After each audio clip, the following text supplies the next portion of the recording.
Hi, how are you? Welcome back to my channel. We're doing a spooky spring reading vlog today, or this week I should say. Last week, if you missed it, I did a book recommendation list of spring horror books with creepy fairy tale vibes.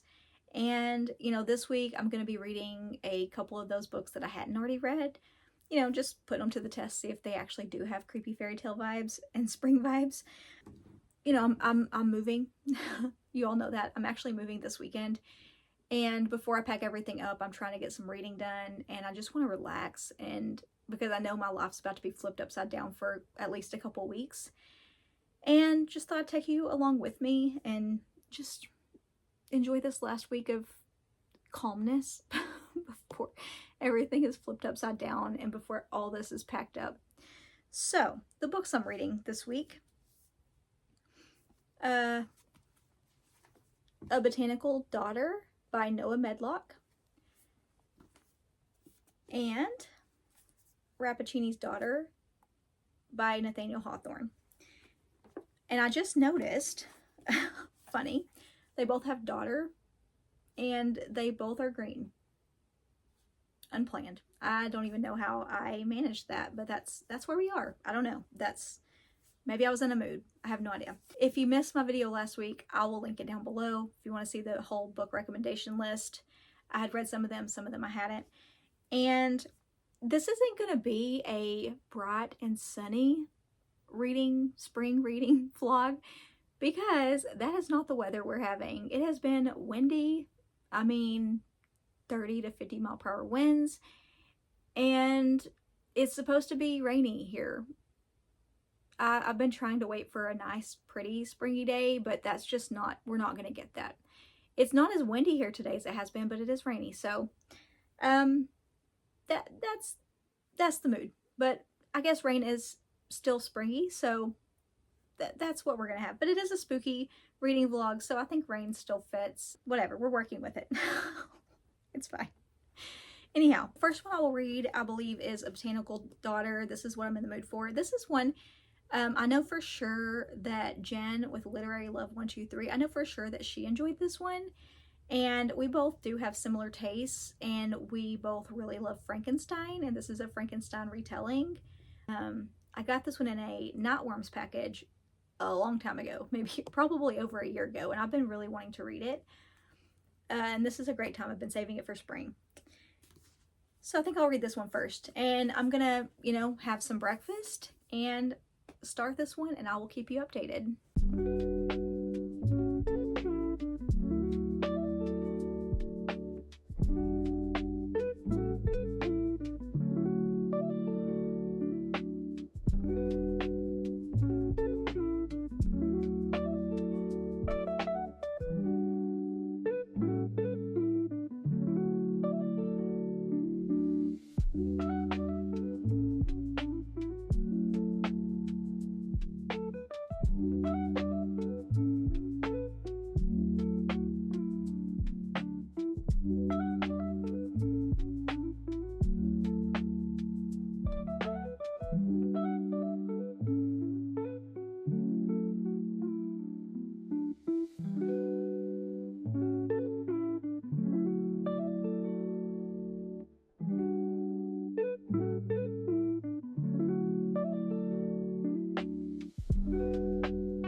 I've been reading for a while. I'm on page 57 in this, and I'm really loving it. Now, as far as setting, it is very botanical, and it's not set in the springtime, which is fine because it still has the spring vibes in that, like I said, it's very botanical. They live in a greenhouse. They're a gay couple. They're in Victorian London, And during that time, gay relationships were not acceptable. So Simon and Gregor, they hide away from everybody, and they are in their own little world. They live in this greenhouse, and the way it's described is just so whimsical and so beautiful. Yeah, it's kind of a cozy sort of vibe to it so far, but very, very pretty. So they both have their own sort of domains in a way, as far as where they're working. Simon works in the basement on his taxidermy, and they're both very, very quirky characters, and they both have their own personalities. They're almost opposites. One of them is very sort of haphazard, and the other one is very neat and orderly. Gregor works above ground, like in the greenhouse, so he works kind of in the sun on, the plants, and he's sort of like a mad scientist almost. Like, he gets these wild ideas and he just runs with them. Where the greenhouse is situated and the way the trees and the plants are, no one can see inside from the outside because of where it is. So they're pretty hidden away from the rest of the world, which is what I mean by them living in their own little world. And it's just a really cool setup that they have. And it's really pretty the way everything is described, with these pink and purple flowers, and there's moss, and there's ivy and trees, and there are flowering climbers winding around the four-poster bed. There are trellis arches of flowers. It's very descriptive, and it very much puts you into this world. Vibes are very much there. Perfection. They've hired a housekeeper, Jenny. When Jenny is describing the greenhouse, she says, "It's a whole world. It's the world. A world garden in a box." It's so pretty. And then fast forward. "Simon, what do you understand to be the nature of a soul?" he said suddenly. Simon was staring darkly into the endless distance. He didn't refocus his gaze to reply, "That part of us which cannot be destroyed." Simon always got metaphysical when he drank port. Gregor considered the answer carefully. Candlelight danced in his cynical eyes. And what of creating this indestructible element, the soul? Is such a feat accessible to mankind? Humans do it all the time. We reproduce. We create more consciousness, more minds, more souls, and these in turn create more and more. Gregor stood up in excitement, clutching his jotter. His thin dressing gown fluttered around him. So artificially creating a consciousness isn't immoral? No, an artificial soul is simply a child. He's discovered there's a mycelium that can moderate light and sort of has a mind of its own in a way. So he's discovered that, and he's thinking. His wheels are turning. He decides later, a little bit later, he decides that he needs a human body as a substrate. And yeah. And that's where things really take off from there. And that's not a spoiler, it says so on the back of the book. I'm not giving anything away by telling you that he decides to use a human body as substrate. So he tells Simon that. He tells Simon that he wants to use a human body as a substrate. And, of course, Simon thinks he's lost it. And the funny part is Gregor says this so casually. Like, he's seriously like a mad scientist. But he says this so casually. Like, I think I'm just going to use a human body as a substrate. And Simon knows that, he's like, you've lost it. This is not a good idea. But he also knows there's no talking him out of it. He knows that when he puts his mind to something, it's going to happen. So, it's like, okay, well, what are we going to do? That's where we are. I'm really enjoying it. I'm really into it.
I'm just over 100 pages in.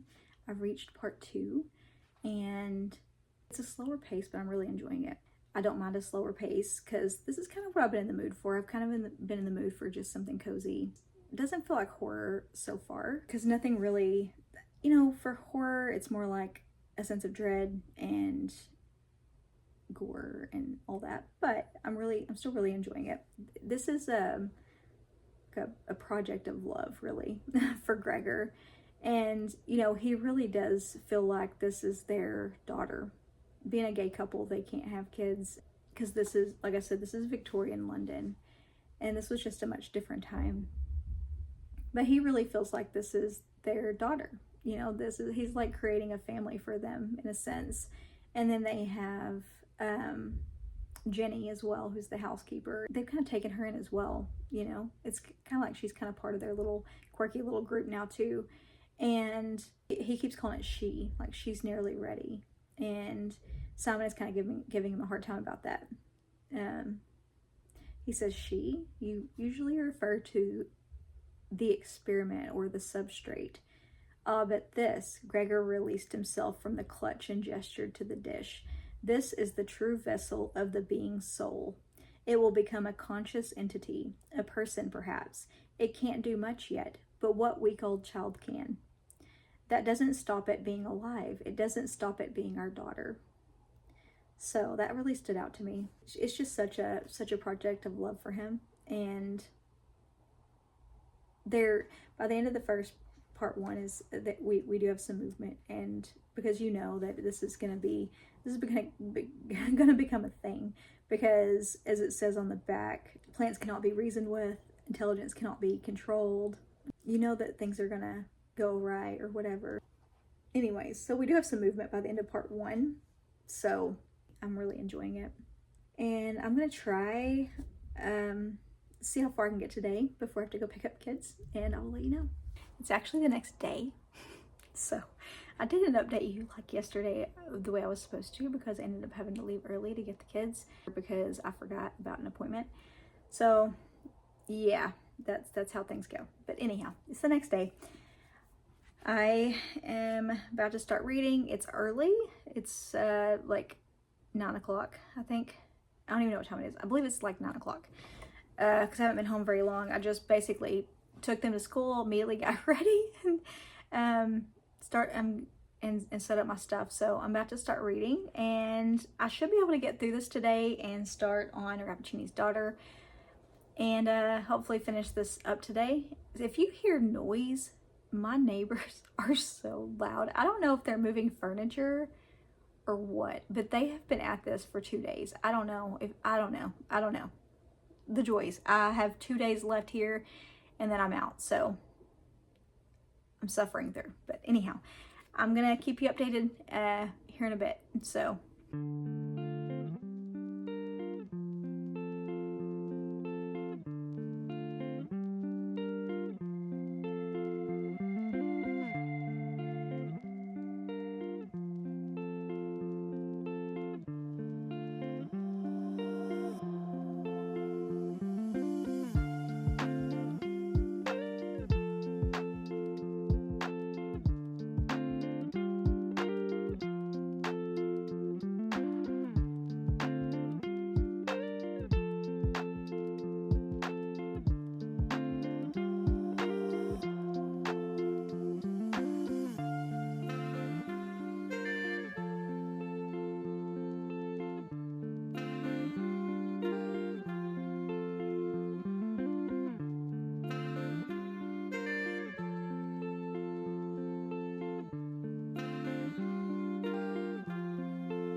for a while, and there are a lot of really gorgeous quotes in here. I wish I could write in this book, but this is a signed copy, so I can't. Anyways, there's one that I really want to tell you about. And there's a lot of commentary in here on gay relationships, and this one really stood out. And it says, "It wasn't wrong. Curse it all, a pox on everything else, but love is never wrong. The goddamn world is wrong." I love that quote. That's the whole reason Simon and Gregor are hidden away from the world, is because in this time, Victorian London, it's, you know, gay relationships weren't okay, and you know that people are still dealing with that even now. I'm really into this book. I love it so much. It's so gorgeous. There have been parts of this that have really surprised me that I didn't see coming. But then I'm like, I should have saw that coming, but I totally didn't. Anyways, yeah, really loving it. So, but I just want to tell you about that quote because it really stood out to me, and I didn't want to forget about it since I guess I could have flagged it, but it's a signed book, so I don't like to do a lot to my signed books, but I'm writing down page numbers and quotes to where I don't forget them, but I really want to get a not signed version of this so I can write in it because there's so much I wanted to jot down. But anyhow, I will update you in a bit.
Halfway through, and we have gotten a little bit of horror so that's good. I was starting to think it was all going to be cozy and there wasn't going to be any horror at all. It was just going to be this flowery, pretty, sort of cozy situation, but there is a little touch of horror, which is good. I was starting to think they couldn't call this horror, but I could see the horror now. There are horror elements here. Yes, and it sort of sneaks up, and that's good. I really like it. It's not over the top gory or anything like that, but yeah, I'm really enjoying it. Of course, there are references in there to the original Frankenstein. I like that. I'll keep you updated.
Sorry you're not getting a lot of different angles and stuff because everything's such a damn disaster with moving.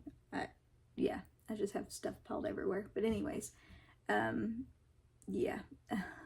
Also, my joints in my back and stuff hurt so bad. Yeah, there's not a lot of places I can be. But I finished A Botanical Daughter. I was gonna update you a little bit along the way, but I just kept reading it. It's so good. I'm sort of obsessed with it. It's been a while since a book has grasped my attention this way. Like, it's just so freaking pretty. But there's a few things I was gonna tell you about real quick. This is Gregor talking. I am not the monster here. The only monster is the mycelium, which flows within Chloe. Chloe is the plant monster. Which goes back to the original Frankenstein, you know, the argument between who is the real monster. So it's a great line. And then there's one part where he's sort of, you know, not sort of arguing with Chloe, the plant. Where he's kind of telling her that it's bedtime. And she's like, no. He says, yes, it is. I can control you. You are my creation. So, yeah, it says on the back that he can't really control, what did it say? That intelligence cannot be controlled, that plants cannot be reasoned with. It's one of those moments. He says, I can control you, you are my creation. Like, that just gives him all the right, you know, that just gives him all the control. Like, he can control it just because he created her. It says, I am not your father. I am your maker, your cultivator, your inventor. I conceived you not of body, but of mind. You are not my child. You are my greatest success and my gravest error. You are my monster. That was a great line. Love how well a lot of these lines tie in with the original. I can go on and on about the symbolism, and I can go on and on about comparing this to the original and all of that, but, you know, I won't go into all that because I would be here all day, but I loved it. I thought it was a masterpiece. I thought it was very well done. It's weird. It's going to take an open mind. It's probably not for everybody. It is a slower pace. So if that's not really something that you like, a slower pace, then maybe it's not for you. But also, like, it's going to take a little bit of an open mind. It's different. It's a bit weird. I thought it was beautiful. It's imaginative. It's bizarre. It's whimsical, gorgeous. It's a whole world. It's a whole world. The whole entire book has that botanical vibe. It goes through multiple seasons, but to me, the whole thing felt like spring just because of the florals and because of the botanical. To me, overall, it had a cozy vibe. It was absolutely gorgeous. I think it was just amazing. I loved it. To me, it was a 5-star. I thought it was wildly imaginative and a great representation of the original Frankenstein. It was wildly different. It's going to take somebody, like I said, with an open mind. The ending was really poetic, and I loved it. Just loved it. It was really interesting, and probably one of my very favorite Frankenstein retellings, honestly, that I've ever read. And that's saying a lot, because really all I can say. I'm gonna read Rappaccini's Daughter next. This is a short story. There's not much to this, so I don't know if I'll give updates throughout or if I will just tell you here in a bit. We'll see like how it goes, but I will update you.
little bit. Had to take a break to go pick up kids and stuff, but I'm back. I did finish Rappaccini's Daughter. It's a pretty quick read because it's a short story. I think this is this is the second I think I've ever read a short story on its own without a short story collection. The other one was The Yellow Wallpaper. But anyways, so yeah, it's a pretty quick read. It was like 45 pages, just because this book has I think it has 3 short stories, but I only read the one for now because I wanted to just read it on its own. Anyhow, I really enjoyed it. There's a few lines I want to tell you. Both of these had so many quotes in it. I don't normally read a lot of quotes to y'all, but for whatever reason, this time there were so many quotes in both of these books. It was just one of those times. Both of these had a lot of really pretty quotes. So I don't know why. This has just been one of those vlogs. I don't know what happened. So if that irritates you, I'm sorry. Okay. This felt very theatrical. I don't know if that's the right word, but I think it is. But it felt very theatrical. It felt like I was reading it felt like watching a play, but I was reading it. But yeah, it felt very theatrical and over the top, kind of. I don't know if that was intentional or if that's just my first Nathaniel Hawthorne book that I have read, so I don't know if that's just his writing style or what, but it was just felt very theatrical and over the top. But this is when he's first seeing Beatrice. Says, soon there emerged from under a sculptured portal the figure of a young girl, arrayed with as much richness of a taste as the most splendid of the flowers, beautiful as the day, and with a bloom so deep and vivid that one shade more would have been too much. So he sees her in this garden, and this garden is sort of mysterious, but this garden is her father's garden. He's a doctor, sort of a mad scientist like Gregor is. And he has this garden of sort of toxic plants, and Giovanni sees her in the garden, and he's immediately sort of has this infatuation with her. And so that's what he says as soon as he sees her. He's comparing her to a flower, the most splendid of flowers. It was not love, although her rich beauty was a madness to him, nor horror, even while he fancied her spirit to be imbued with the same baneful essence that seemed to pervade her physical frame, but a wild offspring of both love and horror that had each parent in it, and burned like one and shivered like the other. There's not a whole lot I could say because I don't want to give away anything if you don't know the story, because this, like I said, it's only 45 pages, so it's very easy to give away the plot. But like I said, it just felt very theatrical. It's really pretty, it's very poetic, it's very over the top. I could spend all day dissecting the symbolism of this and going over every line and dissecting the meaning of it, but I loved the message of this, and I thought it was very well executed. And spring vibes, definitely spring vibes. I love the way the garden was described, and it sort of had this mysterious vibe to the garden too. This sort of dark, eerie, mysterious vibe to the garden. Of course, it's full of toxic plants, and you know, it had this fountain. It was kind of like this sort of crumbling fountain too, but it was very vivid and descriptive, and yeah, definitely had the spring vibes. And yeah, this was very unique. It was very over the top, and how I hadn't read this one before, I don't know, but I really enjoyed it. I had a great time with it, and like I said, I could go over all the symbolism in this for days, but I won't in this vlog because we would be here all day. both of these. But yeah, if you want to talk about it, let me know. We can in another space. But I freaking really enjoyed both of these. These were both really great reads and kind of exactly what I needed right now. They were great. They were exactly the vibe I wanted. And creepy fairy tale vibes, both of them had them. They both had exactly that. So they were perfect. But yeah, I can't say anything else about that one without giving anything away. There's so much more I want to say. I'm just being careful, but it was cool. It was gorgeous. It was really pretty. Has anybody read anything else by Nathaniel Hawthorne? Is that like his normal writing style, or is that just this work? Is his writing style always that? Is it always that way? Is this his typical writing style, or is that just this book? I'm really curious. But, and also, what should I read next by him? What would you recommend of his works? Because now I'm curious. I really enjoyed it. Next week, you're getting my old school April TBR. It's for sure gonna be out because it's already filmed. And yeah, so look forward to that. I'm moving. Wish me luck. I'm not looking forward to it. I'm stalling so bad on packing. I've packed a lot, but I still have so much to do, and I'm already exhausted thinking about it. Then we have to, you know, unpack it when we get over there. It's just, it sounds fucking daunting, honestly. And then I have to put all this stuff back. Oh my god. Oh. Yeah, so anyhow, good luck me. So I'll see you next Friday. Bye for now.